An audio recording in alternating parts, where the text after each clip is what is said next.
Al mismo tiempo, gran nerviosismo también, porque lo que estaba comentando antes con los compañeros de Córdoba, en particular con Mimo, cuando uno tiene que actuar para la familia, para la gente que realmente está construyendo y no es un público de los técnicos profesionales de un circuito académico, congresista y tal, pues, que es mucho más fácil hacerlo porque en el fondo es un teatro, esto no es un teatro, esto es una realidad, que lo estáis demostrando con esta presentación que había antes, pues cuesta un poco más, ¿no?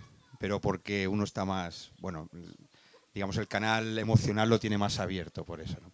Pero bueno, vamos a lanzarnos a ver qué sacamos un poco de algunos debates que podemos dar del momento que estamos viviendo, de transición política, económica, social, de relación también con la naturaleza, y en particular con la construcción de sistemas agroalimentarios locales, desde la perspectiva de la agroecología. No sin antes decir que todo esto que voy a decir no es más que un acordarme, un sintetizar, trabajos colectivos que realizamos allí en la Universidad de Córdoba y sobre todo las experiencias, estas hortelanas que llevan aquí aupando arriba los encuentros de Comoral, esta gente de Daimiel que también está organizando esto, esa Laura que me acoge y me lleva para arriba abajo también. En fin, muy encantado porque esa es la realidad emergente, es decir, desde abajo, no son pautas normativas que vengan desde arriba, sino que tiene que ver mucho con la construcción desde abajo, lo que está cambiando el panorama político, económico y alimentario. Yo me ha sorprendido mucho y voy a empezar, básicamente vamos a tener unos 10 minutos de charlita, que quiero que habléis un poco, contéis vuestras inquietudes.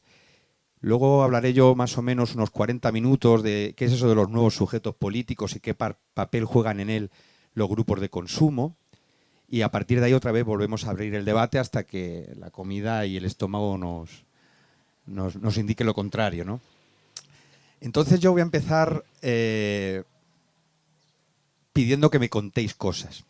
Mira, yo llevo una camiseta que me regaló mi amigo Ignacio hace 3 años, de agroecología, que coincidimos allí en un espacio en Baeza, y pensando un poco de esto de la agroecología. Y cuando hablábamos, te acordarás de Ciudad Real, fíjate qué conversaciones teníamos en el 2010, os podéis imaginar, que ya parece un tiempo prehistórico, ¿no? Y aquello parecía poco menos que un secarral, según lo contaba Ignacio, porque estaba emergiendo o a punto de emerger muchas cosas. Hoy, viendo la presentación que han hecho tanto la gente de Alianza por la Soberanía Alimentaria como los grupos de consumo, esto no es un secarral. Y este espacio en sí, físicamente, nos demuestra que ya no son solamente oasis, pequeñas islitas, sino que se está permeando y que hay cierto crecimiento exponencial. De hecho, si tuviéramos que dar una cifra, tenemos que dar cifras no porque sea parte de lo que nos explica el mundo. Las cifras nos ayudan a comunicar importancia, es un lenguaje que entiende la gente por ahí fuera. Pero grupos de consumo, por ejemplo, como están aquí establecidos en Cataluña, aproximadamente tendremos entre 6.000 y 8.000 personas. Un estudio de Andalucía habla de que en circuitos cortos poco formalizados estaremos en 6.000. Si ahí uniéramos grupos de autoconsumo, fácilmente llegaríamos a los 10.000 personas implicadas activamente, dedicando cada semana o 15 días un tiempecito en construir esos sistemas agroalimentarios locales desde una perspectiva agroecológica. Es decir, esto no es un secarral ya. Esto ya estamos en tiempos de, no solo ya de siembra, ya empezamos a estar en tiempos de recolección. O sea, vamos sembrando y vamos recolectando, ¿no? Y yo quería reflexionar sobre qué ha pasado del 2010 al 2013. Entonces, pues micrófono abierto un poco por situar algunas claves que tengáis ahí dentro. Quiero que me digáis a qué creéis que se debe que estemos tanta gente reunidos y reunidas aquí hoy. ¿Qué factores, en particular aquí en la zona que nos rodea, creéis que han contribuido a que esto despegue de esta manera? ¿Cuáles son las razones que vosotros ponéis? Levantáis la mano y...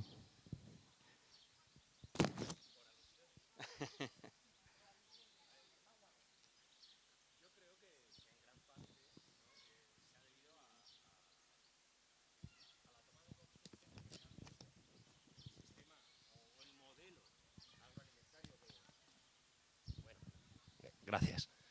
Salgo un poquito.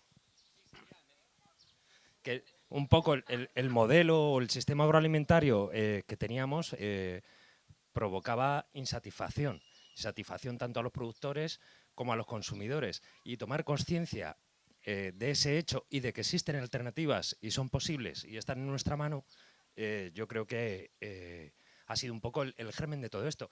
Y no solo en cuanto al sistema agroalimentario, está el 15M, por ejemplo, que fue un momento muy importante de la gente para comunicarse, ¿no? Comunicarse y buscar alternativas y soluciones. Perfecto. ¿Alguien que quiera aportar alguna cosilla concreta? Estas hortelanas guapas, ¿alguna? Yo pienso que este movimiento se está generando porque la gente está protestando ahora de una manera activa. Ya no es solamente hacer una manifestación en contra de cómo está funcionando la sociedad económicamente y con muchos valores que se han ido perdiendo. Los grupos de consumo, su forma de protestar haciendo algo que no es solamente una marcha, es apoyar a productores como nosotros y la conciencia que tienen de consumir de otra manera. El año pasado estuvo aquí un señor que era José Esquinas que lo decía muy claro. Haz de tu carro de la compra tu carro de combate. Si todos conseguimos encauzar un poco y apoyar nuestra zona más cercana, el apoyo lo encontraremos entre nosotros. Y los grupos de consumo lo que están consiguiendo es eso, hacer que haya productores con iniciativas nuevas que intenten ganarse la vida sin pedir tanta subvención ni tanta ayuda.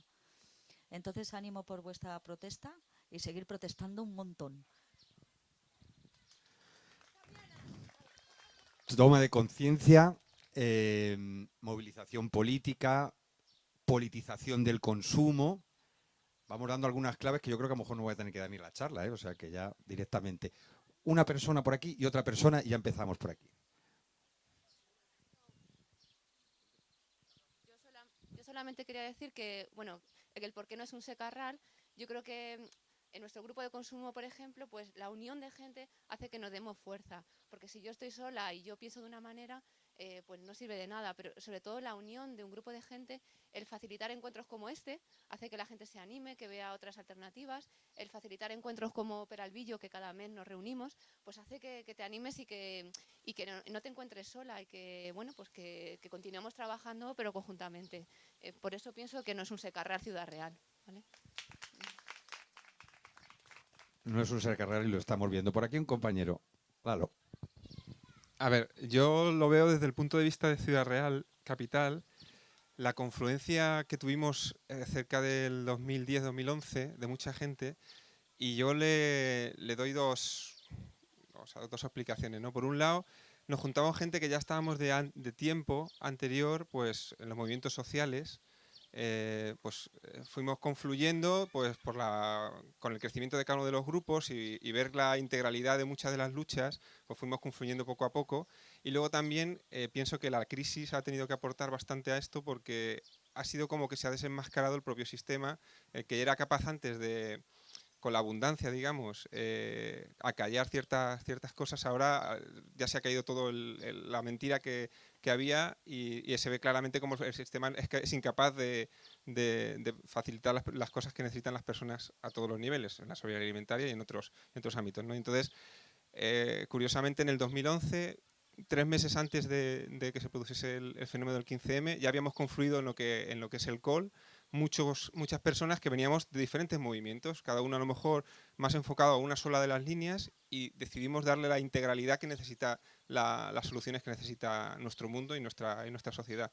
Entonces ahí es donde surgió. Luego el 15M le dio, como ha dicho Ignacio, le dio también otro empuje porque vino más gente, nos dimos a conocer, y yo creo que es un poco esa confluencia de gente que ya veníamos militando con gente que se acercó de nuevo y que vio como el sistema no era capaz de sostener el mundo, ¿no? Pues nos quedamos con juntas. Dicen los zapatistas, solos no podemos, solas no podemos. Los rebeldes se buscan, memoria histórica, nos juntamos, y a partir de ahí se lanzan, en un momento de oportunidades de movilización fuertes, se disparan también estos proyectos, ¿no? Pero con esta memoria, ¿no?, de que ya veníamos también desde un camino. Estamos recogiendo pequeñas siembras desde finales de los 90, ¿no? Yo aquí estoy reconociendo caras que estas caras las veía a finales de los 90 aquí, cuando veníamos a los foros sociales, a la Red Ciudadana por la Abolición de la Deuda Externa, ¿no? Y bueno, seguimos con la campaña esta de no debemos, no pagamos y tal, ¿no? Seguimos desgraciadamente con los mismos temas, pero ahora estamos politizando otros. Bueno, voy a empezar con el primer bloque, un poquito recogiendo estas cuestiones que habéis levantado. El tema de los nuevos sujetos políticos. Primeramente, como decía el compañero, el sistema no satisface. No satisface ni a sí mismo. Es decir, cuestiones como, por ejemplo, el fin de la civilización petrolera, el final también de una disponibilidad de materiales, mercurio, otros, uranio también, que van a ser necesarios o que son necesarios para el mantenimiento del sistema agroalimentario global, hacen que ese sistema, digamos, camine con pies de barro, por una parte, ¿no? Por otra parte, hay otro tipo de rupturas que están alimentando también lo que yo llamaría la transición inaplazable. Por aquí he dejado unos libros y hay también una web donde podéis acceder directamente a muchas de las cosas que yo voy a comentar aquí. Os podéis bajar también los textos libremente, ¿no?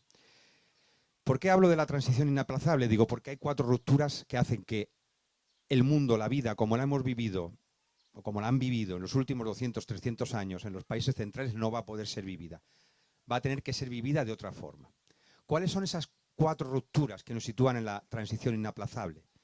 Que nos llevan no a plantearnos si hay o no transición. Transición va a haber. La cuestión es qué tipo de transición. Si es una transición dolorosa o si es una transición humana, que es como creo que pensamos que debe ser, ¿no? Humanizar esa transición en lugar de hacerla más cruenta. Las 4 rupturas claves de este modelo civilizatorio empiezan por lo más personal incluso. Nunca ha habido tanto internet ni tantas redes de comunicación y no ha habido nunca tanta gente que se sintiera sola. Es un mundo en el que los vínculos son muy frágiles, tiempos líquidos, dice un sociólogo llamado Bauman. Es decir, intentamos agarrarnos a las relaciones y las relaciones se nos caen fácilmente. Las relaciones es el vecindario, las relaciones es el trabajo, las relaciones es la pareja, las relaciones es la moda, las relaciones es qué es lo que voy a hacer este fin de semana. No tenemos tantas pautas, para bien y para mal, pero son tiempos líquidos. Luego, frente a esas vaivenes, teníamos algo en los últimos 30, 40 años, dependiendo de los países, 30 años gloriosos, hablan algunos capitalistas, de un estado del bienestar. El Estado era la ventanilla a la cual uno tenía un problema y algo le podrían ayudar o se lo podrían solucionar. Ahora resulta que el Estado nos complica la vida. Y ya no es una cuestión de posiciones libertarias, anarquistas, sino que hay un sentimiento de que no lo llaman democracia y no lo es, de que están gobernando para deudocracia, ¿no? Es una democracia bastante autoritaria, por una parte, ¿no? Entonces, el Estado se cae como referencia de resolver todos los problemas, porque nos cierra, nos da con la puerta a las narices. Ojo, eso nos va a volver a hablar luego del tema de instituciones públicas, porque la gente está pidiendo salud pública, quiere educación pública, quiere pensiones, quiere derechos sociales, y eso es hablar de lo público y de las instituciones que existen, ¿no? Pero hay una crisis del Estado. La tercera crisis es lo que un filósofo decía, Iván Illich, la pérdida de convivencialidad de las herramientas. Imaginaros hace 100 años, pues ¿cómo se trabajaba la tierra? Pues madera, hierro, un arado, un surco, pa'lante, el agua. Ahora, ¿cómo se trabaja la tierra? La tecnología que llevan los tractores, la biotecnología que existe en los cultivos, semillas, escapan totalmente del control de quien está cultivando la tierra. Y lo mismo nos sucede con la salud. Uno va al doctor a que le hagan un tag para que le digan que tiene no sé qué y le apliquen un tratamiento súper costoso, cuando muchas enfermedades también podrían tener o bien un tratamiento psicosocial, es decir, lo que falla es la sociedad, o bien un tratamiento, digamos, más de medicina natural o tratamientos holísticos de otras medicinas alternativas. Lo que decía Iván Illich es que el problema es que las herramientas se han independizado. El capital financiero ya no es capital para financiar, es un capital para depredar. Salud, educación, la política, ¿no? Herramientas que eran más convivenciales, más cercanas, han dejado de ser convivenciales y cercanas. Se nos han impuesto. O sea, los medios gobiernan los fines. Y la cuarta ruptura, que es ya la ruptura inaplazable, es pues que hemos perdido la conciencia de especie. Y entonces, al perder la conciencia de especie, lo que ha ocurrido es que nos viene un cambio climático que va a alterar radicalmente parámetros climáticos de biodiversidad, por ejemplo, en esta península. No vamos a poder manejar la tierra Ahora mismo, por ejemplo, la mayoría de las bodegas se están yendo a los Pirineos. Hay que subir 500, 600 metros las vides para poder mantener la actual producción. Eso aquí no quiero decir lo que puede significar en términos culturales, políticos, de formas de vida, de tradiciones, de memoria, porque esto también nos hace borrar memorias y eso nos vuelve a alimentar el tema de los tiempos líquidos. O sea, no es baladí lo del cambio climático y es un cambio que va a tener su huella social, cultural, política, de forma de gobernarnos, etcétera, etcétera. Y, por supuesto, fin de la civilización petrolera. Ahí dejo los textos de Ramón Fernández Durán para quien quiera buscarlos en Internet, pero hay una quiebra de un capitalismo que devora petróleo y pues esto ya no da para más, ya lo sabéis, ¿no? ¿Qué es lo que está ocurriendo frente a ese desorden, la explosión del desorden? Pues hay muchas respuestas, Están las respuestas del morir matando. O sea, estamos controlando la situación, no se preocupen, vótennos, esto lo vamos a resolver, estamos escuchando, nos cuenta, o gente que tiene intereses que dice, pues bueno, España para mí va bien, ¿no? Entonces hay unas respuestas que habrá que ver si no son capaces de generar formas de fascismo social, es decir, condominios de exclusión de minorías sobre mayorías, en términos de clase, de economía, de religión, de etnia, cultural, etcétera, etcétera. Veremos a ver si no viene ese mundo. No es el mundo mayoritario que la gente quiere. Quizá en el mundo anglosajón puede ser. Ahí está Inglaterra, por ejemplo. Pero en este mundo mediterráneo no. Algunos datos. Se habla de amanecer dorado, fascismo en Grecia. Pero es un 9% de votos que es menos, bastante menos que el 27-28% de Syriza, una coalición de izquierdas. Y lo mismo, por ejemplo, podemos decir con el fascismo aquí en este país. Pues claro que hay. Y claro que hay grupos fascistas organizando comedores populares para dar respuesta. Claro que sí, pero ahí está el 15M también. O sea, no es que estemos ganando la batalla, pero el descontento colectivamente se está organizando más hacia esas formas emergentes. Por supuesto, existe una gran capa intermedia más pasiva, que lo comentabais por ahí también, de gente que todavía piensa que alguien le va a resolver las castañas, pero le va a sacar las castañas del fuego. Entonces, ahí nos movemos en ese tres tipos de respuesta. Yo me voy a concentrar en esa respuesta que considero mayoritaria a nivel de ciudadanía, de cómo la gente se está organizando, y son respuestas de esos nuevos sujetos políticos. Y ahí va a aparecer como cuarto eslabón, voy a situar también el tema del consumo. Estos sujetos políticos nos estamos moviendo en un gran ciclo de movilización. O sea, esto no es de hoy para mañana. O sea, el camino que empezó en los 90 se llamaba pequeñas cooperativas de autogestión, el BA data de mediados de los 90, en el 94 teníamos pequeños grupos que hablaban otro lenguaje de organizarse, de localizarse, Campadas 07, 50 años, 50 años bastan, campaña frente al Banco Mundial. Es decir, había unas formas distintas de organizarse que arrancan de los 90 y los cuales el zapatismo, con sus tres máximas, los rebeldes se buscan, ¿para qué? Para construir un mundo de mundos, ¿cómo? Caminamos preguntando. Esa forma de entender, que lo llamo yo la política del I, buscar la otredad, la articulación, el salirse, que lo habéis repetido por ahí, las fronteras de puntos y rayas, no solamente geográficas, sino también mentales y de prácticas, es algo que viene calando poquito a poquito los 90. Cada vez más gente se va incorporando. Y de pronto, en el 2007 para acá, esto se está desmadrando y la crisis le ha dado ya la puntilla. Estamos, sin embargo, en los inicios de un gran ciclo de movilización que va a mover los paradigmas, las propuestas y las herramientas en campos político, económico, social, cultural y de cuidarnos y de relaciones y de sentir qué hacemos frente a esos tiempos líquidos y tiempos de depredación, ¿no?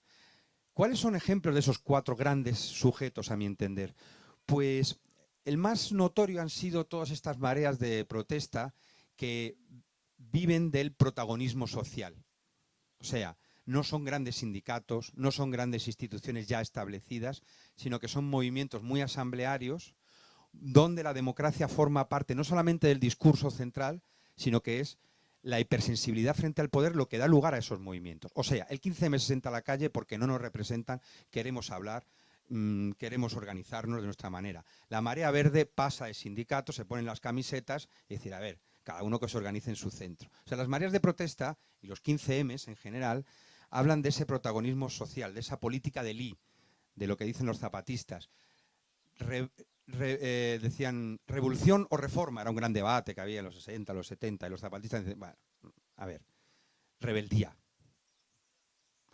Dicen revolución y reforma, por eso llamo la política de Lee. Dicen yo y tú y nosotras, no cada uno, digamos, sectorialmente. Y eso lo estábamos viendo. Ayer que dábamos el paseo con Laura cuando me contaba también lo de la huerta que había por allí. Digo, y aquí hay cebada, y aquí hay un grupo de educación, y aquí hay un grupo de consumo, y aquí es... Claro, estamos buscando intersecciones de satisfactores. Es decir, los satisfactores no nos valen, hay que construirlos y buscar paraguas también para que nos den un caldo de cultivo para lanzar eso. Protagonismo social, horizontalidad, emergencia, nuevos satisfactores, eso es lo que yo llamo política de Lee. Y está presente en los 15Ms. Está presente también, pero con un nivel todavía muy bajo, en lo que llamados partidos de ciudadanía. Partidos nuevos, nuevas formas de acceder al poder, porque queremos derechos sociales, queremos que se abra la agenda, y son todavía muy tibios, pero van a salir. La eclosión más grande quizás sea Italia, con ese movimiento 5 estrellas, pero también los partidos piratas, movimientos también de ciudadanía en Islandia, aquí las CUP en Cataluña con un 5% de los votos, muchas agrupaciones locales donde el protagonismo social se vive a través de la participación política y donde no es delegar un voto, sino construir un proceso político estando también o apuntando a las instituciones. Eso tiene muchas flojedades y las podemos discutir. No quiero adentrarme en los grupos de consumo, así que no voy a detenerme mucho aquí, pero existe, se está buscando, ¿no? Y por último, bueno, tendríamos otro gran hueco, que es el agujero negro, el tercer sujeto, junto a 15Ms, Partidos de Ciudadanía, que sería un sindicalismo ecosocial. El mundo de trabajo sigue siendo generador de formas de depredación en lo ambiental, en lo personal, sigue siendo la fuente de la precariedad vital en la que nos movemos. ¿Y qué hacemos ahí en ese mundo del trabajo? Cuando ni siquiera los sindicatos de corte más libertario han dejado de ser, en muchos casos, ejecutivistas, es decir, muy de arriba a abajo. Es el gran hueco que tenemos, el mundo del trabajo en general. El mundo del trabajo que problematiza qué entendemos por trabajo, no solo empleo, cuidados, bla, bla, bla, bla, bla, bla. Es el hueco que tenemos, es un agujero negro que como no lo llenemos, no vamos a ver, vamos a poder ayudar un poquito, pero hay que llenarlo algún día, hay que encararlo, ¿no? Y el cuarto es el fuerte, es en el que estamos aquí, que es el nuevo cooperativismo social. Formas de cooperativismo, de autogestión de las necesidades básicas, necesidades en sentido amplio, necesidades humanas hablaríamos, materiales, de expresión, de afecto, de relación con la naturaleza, y que está dando lugar pues, a todo lo que estamos viendo por aquí. Está dando lugar a redes digitales en Internet que crean ágoras, que trabajan para que la comunicación y la tecnología sea más accesible y libre, por ejemplo. Está ese nuevo cooperativismo en fomento de autogestión de vivienda, en reclamación de otro tipo de economías cooperativistas, los mercados sociales, por ejemplo, que en Andalucía tienen un bastante tirón. Hay formas más se pretenden más globales, cooperativismo integral, con raíces más fuertes, digamos, en Cataluña. En fin, hay muchas prácticas que hablan de apuntan a esa autogestión más global de necesidades humanas y apuntan a enredarse. Ese nuevo cooperativismo social es en el que se mueven los grupos de consumo. Y yo diría más, y paso al segundo bloque. Grupos de consumo, contribución a esto de la transición agroecológica, límites, realidades, límites y potencialidades. El sistema agroalimentario está en el centro de estos satisfactores que se van a caer. Es imposible mantener un desplazamiento, según un informe que podéis consultar allí creo que era Amigos de la Tierra, sí, hecho por gente de la Universidad de Sevilla, Manuel Delgado, Marta Soler, que habla de una media de entre 3.000 y 5.000 kilómetros que recorren buena parte de los productos aquí en España, ¿no? Esa dependencia petrolera no va a poder ser comestible. Pero aparte el tema de la salud empieza a preocupar a la gente. Y empieza la gente a decir, uy, ¿cómo estamos comiendo? Alergias, un informe de cáncer por aquí, otro informe de cáncer, que ya se sabe, pero empieza a alcanzar cierta difusión. Y por otra parte es un sistema agroalimentario que desgaja la producción del consumo, la producción y el consumo del territorio, es decir, contribuye a esos tiempos líquidos, da miedo.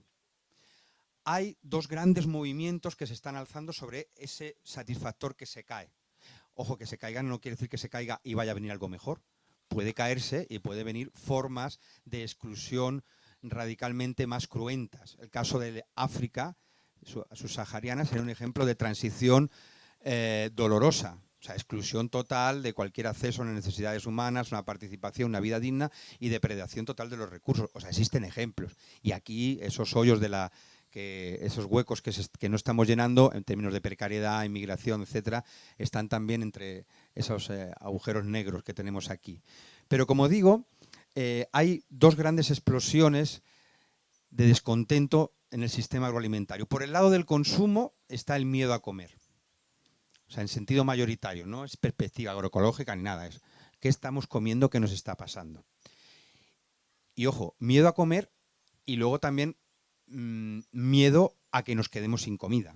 Si recordáis, para demostrar un poco la fragilidad de estos sistemas agroalimentarios, en el 2008 hubo unos días, unos cuantos camioneros decidieron ponerse en huelga, porque les obligaron a hacerse autónomos, las empresas, Carrefour, grandes distribuciones, y dijeron, hasta aquí podíamos llegar, porque nos sale negativo el transportar, no ganamos, sino que estamos perdiendo dinero con esos transportes. Bueno, pues en 3 días muchos supermercados se quedaron desabastecidos. Esa es la fragilidad de este sistema. Es un sistema que una máquina que depende de la compañía BlackBerry se cae en Londres y se cae todo el sistema. O sea, es un sistema realmente frágil, a pesar de que se invista de esa legitimidad y de, no, esto está solucionado y no se va a caer, esto se caerá y la revolución como la caída no van a ser anunciadas ni televisadas, ¿no? Vendrán y, bueno, cuando se acerque la cascada tendremos que correr más deprisa y se nos dará más la razón, será también un tiempo más favorable para construir, más lleno también de desgracias también, en fin, habrá que ver esos escenarios de futuro que podemos discutir. Pues ese miedo a comer y ese miedo a acceder a comida también se combina con lo que ocurre en el campo. O sea, es un sistema que expulsa perennemente a la gente del campo y hace abandonar, depredar, socavar las posibilidades de un territorio sustentable desde el punto de vista social y ambiental. Es decir, deja de haber vida, pero vida humana y vida tanto de que ecosistemas biodiversos, sostenibles, etcétera, etcétera. Esas dos grandes tendencias de descontento se están agrupando y están dando lugar a un ecologismo político que entra a politizar el consumo, a un sindicalismo disidente rural minoritario, pero que estaba COA, JARCO, N, Vía Campesina, pequeña asamblea de payesos en Cataluña, pequeños sindicalistas que también se están agrupando para salirse del modelo muy pequeño todavía, pero existe. Y hay otro tercero que viene más del tema de autogestión, de necesidades humanas y tal. Bueno, pues los grupos de consumo es, a mi entender, una bisagra entre esas 3 puertas de la resistencia, en esa politización del consumo, desde el punto de vista ecológico, en ese sindicalismo rural, nuevo sindicalismo rural que tendría que venir de productoras y productores que quieren vivir del campo, o que quieren vivir de la ganadería, o que quieren vivir de la pesca, o que quieren vivir en la ciudad de la artesanía, porque ya podríamos estirarlo al nuevo cooperativismo social, y luego toda la gente que piensa que hay que autogestionar muchas más cosas, o cogestionar. Es decir, hay que hablar de una democracia radical, democracia más directa, deliberativa, o hay que intentar, en el caso de una democracia participativa, intentar abrir las instituciones existentes, las que se pueda abrir hasta donde se pueda abrir. Esas dos dialécticas que antes se veían de reforma o revolución, por ejemplo, no se dan en el 15M. O sea, hay una mayor apertura a los grises, a las articulaciones. Es decir, estamos viendo también temas de política del IDE, que para hacer una transición, aquí ahora necesitamos también instrumentos de las instituciones públicas. Necesitamos, por ejemplo, que haya acceso a tierra y eso no lo podemos hacer desde los grupos de consumo y la autogestión. Eso tiene que haber unas leyes, unos incentivos que digan a redistribuir tierras, reforma agraria integral, como dice la Vía Campesina. Entonces, en esas estamos los grupos de consumo. ¿Y qué papel desarrollan los grupos de consumo en esa transición hacia sistemas agroalimentarios locales con perspectiva agroecológica?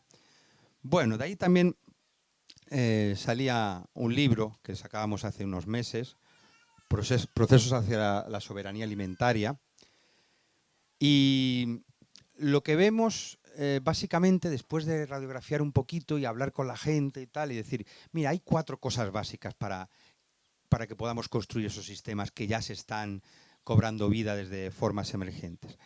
El primero es, y que lo hacen muy bien los grupos de consumo, lo bordan, es el tema de la credibilidad, la motivación entre consumidores, productores, juntamente. Es decir, son capaces de beber de esas nuevas ondas políticas, de esa gente que pide protagonismo social, que mantiene una cultura o una mirada muy de crítica y de hipersensibilidad frente al poder. Es El poder puede estar ahí, pero tiene que volver siempre a la asamblea. El poder también se ejerce en la semilla. El poder se ejerce en la asamblea. El poder se ejerce entre chico y chica.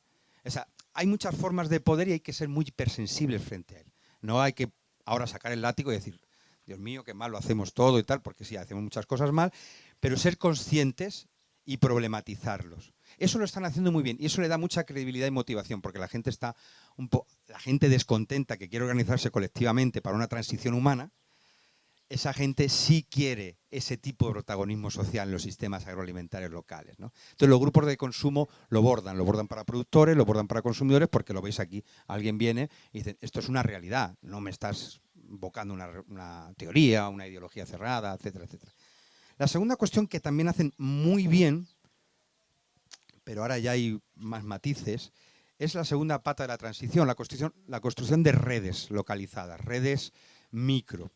Lo hacen muy bien porque, bueno, aquí sois ejemplo de lo que está ocurriendo y además lo hacen bien porque están buscando intersección con otros campos de descontento.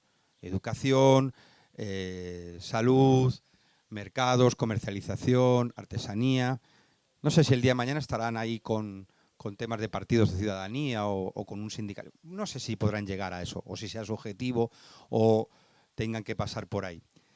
Pero sí están contribuyendo a que construyamos otros satisfactores. Es decir, se va a caer, en plano económico, político, energético, esto, necesitamos otros satisfactores. La alimentación nos proporciona una vía para empezar a problematizar muchas cosas. Y aquí han salido temas de finanzas éticas, temas de crowdfunding, temas de somenergía, o sea, de energías alternativas. O sea, esos debates están ya, no estamos hablando solamente de comida. Estamos hablando de muchas más cosas y estamos hablando también de territorio, de cómo nos instalamos en territorios. ¿Qué nos falta ahí un poquito ahí todavía? Pues claro, de las redes micro había que ir un poquito más para allá, deseando ir más para allá. Cambios de escala, llegar a más gente. Bueno, a veces estamos todavía normal, necesario, es un ciclo de movilización largo, hay que reforzar esto que tenemos, no hay que se le vaya la olla a la gente de querer ir muy deprisa.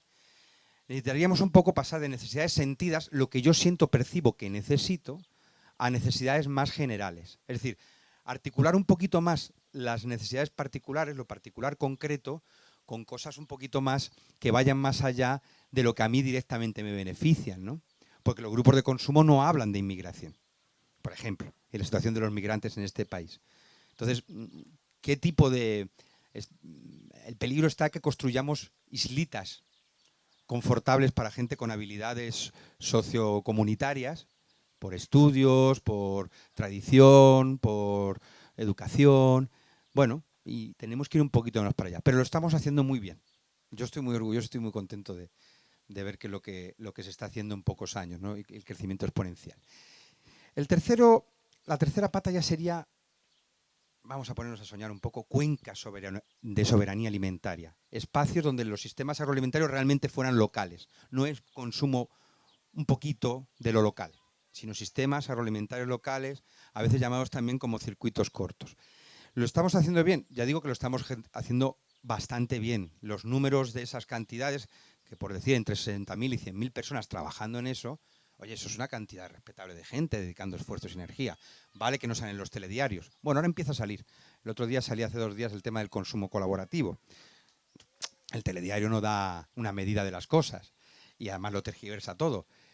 Pero cuando llegas ahí, aunque sea tergiversadamente, es que algo está presionando por abajo y se está haciendo un bulle-bulle. Bueno, estamos ahí como calentando el potaje, está subiendo allí de nivel, ¿no? ¿Qué nos quedan? Pues son elementos también para el debate que han salido también en la mesa, en la reunión de soberanía alimentaria. Por ejemplo, acceso a tierra. No es fácil acceder a tierra cercana, sobre todo en los perímetros de ciudades y pueblos que son caldo de cultivo de la especulación. Y son las mejores tierras, porque los pueblos se asentaron justamente donde había acceso a esos recursos, ¿no? Entonces, necesitamos tierra. Hay gente joven que quiere ir no solamente tener tierra, sino a entrar en canales de producción. Necesitamos que eso se democratice. Y no lo está. Y habría que problematizarlo también, ¿no? Necesitamos biodiversidad para acometer todo este tema de cambio climático y para producir desde formas sustentables. Se comentaba también la necesidad de variedades autóctonas, etcétera, etcétera. De experimentar con nuevas variedades también, o sea, que no se trata de volver a lo viejo, sino trata de innovar acudiendo a la memoria. Ahí nos cuesta todavía. El tema de la semilla va avanzando. Me acuerdo de un estudio que hicimos en el BA, bajo el asfalto está la huerta en Madrid, y era el año 2000 y pico, y se hablaba en 2005 y tal, de un 20 o 30% de semillas autóctonas y de variedades y de reproducción de variedades de semillas propias. Claro, era el BA, y estábamos hablando del 20 o el 30%, no del 90%. Entonces, y aquí lo ha planteado un compañero, ya tenemos el 50% de la huerta. Bien, tenemos que ir al 90%. Tenemos que ir al 90%, no nos vale el 30 ni el 50, tenemos que ir al 90% de esas variedades, ¿no? Circuitos cortos y que nos compre otra gente. Y ahí aparece el tema de los sellos. Pues los sellos de certificación que da el Estado por tercera parte o una empresa privada nos meten en la boca del lobo. O sea, es el lobo el que viene a decir ahora cómo se tienen que administrar las gallinas, cómo tienen que construir las nuevas relaciones, ¿no? ¿Que te puede ayudar un poco? Sí, yo, productor en ciernes, en ecológico, en cereza, he pedido la certificado de producción ecológico. Bien, yo confieso. Pero no sé para qué me va a servir, pero mi certificación de esta cereza que voy a comercializar es absolutamente social, exponiéndola, aquí a lo mejor no he tenido tiempo de venir, pero en determinados grupos de consumo diciendo, este es el proyecto, lo que hemos hablado también antes, la certificación social, los sistemas de participativos de garantía, por ser más técnico, porque no es lo que la gente opine, no es algo así de certificación social, es sistemas de garantía, pero que son participativos. Productores, productoras, consumidores, consumidoras, técnicos, técnicas, son los que tienen que estar ahí. Luego está el tema de las redes, de la logística, y ahí se nos abre también otro tema, ¿no? Claro, hay que construir redes más grandes. Y salía, que luego por un compañero por ahí hablarás también de la problemática de las personas del enlace para construir cooperativas de segundo grado, que se dedican ya a mover cosas, a distribuir cosas. Es más complicado. Porque podemos volver a caer en lo de antes, en lo autoritario, en lo patriarcal, en lo capitalista, en lo excluyente, en la acumulación de información y poder. O sea, rechazar que estaba muy bien lo del protagonismo social y la hipersensibilidad frente al poder y los criterios amplios de necesidades humanas, pero que bueno, que para el mercado que hay que olvidarlas porque, claro, hay que mover cereza. Bueno, pues, yo qué sé, habrá que pensarlo 2 o 3 veces porque si vamos a crear, con perdón, la misma mierda, pues habrá que problematizar cómo hacemos eso. Y tampoco tenemos una varita mágica, así que atentos y atentas a las experiencias que surjan en ese sentido y ser conscientes de que está ese problema, no se exige más, ¿no? El cuarto elemento, que empezábamos con la primera pata, credibilidad y motivación personal, redes micro, vamos un poquito más allá, sistemas agroalimentarios locales, cuencas de soberanía alimentaria en un tipo ideal. El cuarto sería instituciones sociales que realmente trabajasen por la soberanía alimentaria, no en una cuenca, en un espacio, sino a nivel general. Ahí tenemos 2 tipos de instituciones, las que ya existen, las instituciones públicas, y las que inventemos nosotros y nosotras. Ahí nos cuesta inventarlas, porque todavía nos cuesta articularnos. O sea, la separación, por ejemplo, que existe de los grupos consumo con nuevas formas o viejas formas reformuladas de sindicalismo rural es grande. Hay distancia en el mundo de la producción y es un ejemplo de lo que nos cuesta articularnos también. Nos cuesta también articularnos porque cuando nos metemos en otros berenjenales empiezan a salir también visiones políticas y se junta la vieja política con esa nueva política del I, más de protagonismo social, y a veces no es fácil. Pero también hay que entender que lo viejo existió y existe porque la gente también lo necesita y lo reclama. Lo que funcionaba antes también algo habrá. Hay que acudir también un poco con el corazón un poquito más abierto y mayor empatía. Es decir, algo habrá en lo viejo que también funcionaba de esa forma, ¿no? Y evidentemente aquí el problema, que ya lo mencionaba antes, es el problema de escala. ¿Cómo crecer sin reproducir las dinámicas de poder? Y las dinámicas de sustentabilidad. Porque si vamos a crear una línea de Carrefour, versión hippie, pues bueno, pues yo qué sé, que lo haga Carrefour, ¿no? Ya nosotros haremos otra cosa. Hay otro problema aquí, que es que nos cuesta las instituciones sociales. ¿Y qué pasa con las instituciones públicas? Cierre total. Esto no es Brasil, esto no es Venezuela, esto no es Bolivia, esto no es Ecuador. Ojo, que en esos países que se habla mucho de soberanía alimentaria poco. Pero hay cosas novedosas. Hay un empuje social que reclama soberanía alimentaria, que queda años luz de lo que están planteando sus políticas, que siguen siendo muy neodesarrollistas, extractivistas, contaminantes, bla, bla, bla, bla. Pero bueno, algo se está avanzando en discurso y en algunas prácticas, pero aquí ya olvídate de sistemas agroalimentarios locales. O sea, los 7 grupos que controlan el 75% de la distribución, pues también agarrando todas las leyes artesanales. O sea, en cualquier lugar que hay ley artesanal, ahí está la gente diciendo, oye, ¿qué es lo que pasa con... ¿Qué hay de lo mío? ¿Esto lo vas a abrir para esta gente? No, no, no. Esto tiene que estar cerradito. Las leyes de sanidad, las leyes de comercialización, etcétera, etcétera. Y ahí también, pues, por una parte nos dan la razón, nos invitan, como decía también un compañero, a la insumisión. Si yo no puedo estar apostando por una fábrica de genocidio y de depredación y de sustentabilidad, que no puedo, o sea, no sé lo que dirá la ley, pero no podemos, o creo que no deberíamos permitirnos ese lujo. Creo que hay que tirar para adelante con todas las consecuencias. Respetuoso, esperando que se abran balones de oxígeno, que los hay administraciones locales más sensibles. Los partidos son todos iguales, yo no sé, pero hay gente haciendo políticas y proyectos concretos que, etcétera, etcétera. Eso cada uno lo tendrá que contextualizar en su localidad. El tema